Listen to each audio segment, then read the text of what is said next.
Hello दोस्तों, जय हिंद। दोस्तों, लास्ट वीडियो में हमने स्पीड को डिस्कस किया था। इस वीडियो में हम वेलोसिटी को डिस्कस करेंगे।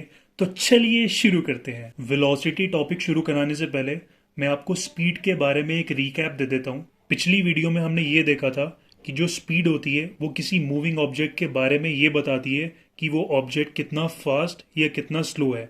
और इसके लिए मैंने आपको एक एग्जाम्पल भी दिया था, एक एलॉन मस्क के रॉकेट का और एक दिवाली के रॉकेट का।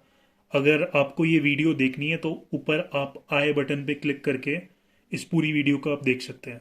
अभी स्पीड और वेलोसिटी के बीच का डिफरेंस समझते हैं। इसको समझने के लिए एक एग्जांपल ले लेते हैं। मान लेते हैं कि कार मूव हो रही है 30 किलोमीटर पर आवर से। अगर मैं ये बोल रहा हूँ कि ये कार 30 किलोमीटर पर आवर से ये मूव हो रही है, तो ये इसकी स्पीड हो जाएगी। क्योंकि मुझे ये नहीं पता है कि ये कार कहाँ मूव हो रही है, बस मुझे पता है ये कार मूव हो रही है 30 किलोमीटर पर आवर की स्पीड से। मेरे को कोई डायरेक्शन नहीं पता है, नॉर्थ ईस्ट वेस्ट साउथ, मेरे को कोई डायरेक्शन नहीं दी है, तो ये इसकी स्पीड होगी। अगर यही चीज़ मैं ऐसे बोलता हूँ कि ये कार 30 किलोमीटर पर आवर से टूवर्ड्स नॉर्थ जा रही है, तो ये इसकी वेलोसिटी बन जाएगी। तो इसका मतलब ये है कि अगर कोई मूविंग बॉडी किसी स्पेसिफाइड डायरेक्शन में मूव हो रही है, यानी कि उस बॉडी को पता है कि कौन सी डायरेक्शन में मूव होना है, तो वो उसकी वेलोसिटी कंसीडर होगी। जैसे कि अभी मैंने बोला कि ये car 30 kilometre per hour north move हो रही है, तो मैं ये बोलूँगा कि इस कार की वेलोसिटी 30 किलोमीटर पर आवर है। इसकी स्पीड नहीं, इसकी वेलोसिटी 30 किलोमीटर पर आवर है। वेलोसिटी के कॉन्सेप्ट को और अच्छे से समझने के लिए एक और एग्जांपल लेते हैं। मान लेते हैं कि ये गेंदबाज 40 किलोमीटर पर आवर से इस गेंद को फेंकता है और गेंद बल्ले से लग के विकेट कीपर की हाथ में आती है और बल्लेबाज सीधा आउट हो जाता है। तो मैं ये कहूंगा कि इस बॉल की वेलोसिटी 40 किलोमीटर पर आवर है, क्योंकि इस बॉल को एक स्पेसिफाइड डायरेक्शन में फेंका जा रहा है, टूवर्ड्स द विकेट फेंका जा रहा है। तो इस बॉल की स्पीड नहीं, इस बॉल की वेलोसिटी होगी 40 किलोमीटर पर आवर। एक और एग्जांपल ले लेते हैं फुटबॉल का।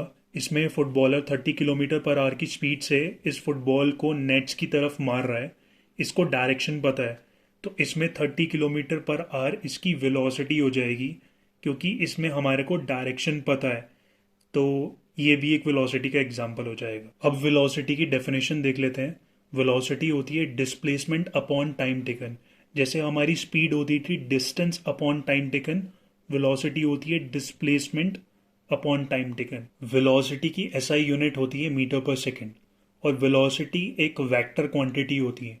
वेक्टर क्वांटिटी वो होती है जिसके पास मैग्नीट्यूड भी होता है और डायरेक्शन भी होती है।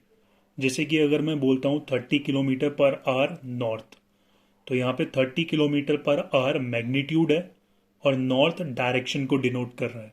तो ये वेक्टर क्वांटिटी होती है। इसके बाद नेक्स्ट क्वेश्चन आता है, कैन वेलोसिटी बी जीरो। इसको समझने के लिए एक पाथ ले लेते हैं 40 मीटर लॉन्ग, और इस गाड़ी को पाथ के इस एंड से दूसरे एंड पे जाना है और फिर वापस आना है। तो हम कैलकुलेट करेंगे कि डिस्टेंस क्या होगी और डिस्प्लेसमेंट क्या होगी।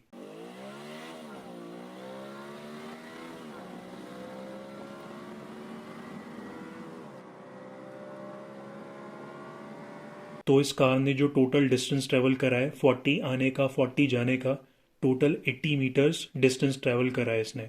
और इसका जो डिस्प्लेसमेंट होगा वो 0 मीटर होगा। टाइम टेकन दोनों केस में 10 सेकेंड्स होगा। तो स्पीड होती है डिस्टेंस अपॉन टाइम, यानी कि 80/10 हो जाएगा 8 मीटर पर सेकेंड। और वेलोसिटी होती है डिस्प्लेसमेंट अपॉन टाइम, तो 0/10 हो जाएगा 0।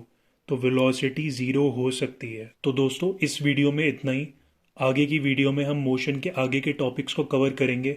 अगर आपको इस वीडियो से रिलेटेड कोई भी डाउट है तो आप कमेंट सेक्शन में पूछ सकते हैं। तो मिलते हैं नेक्स्ट वीडियो में। जय हिंद, वंदे मातरम।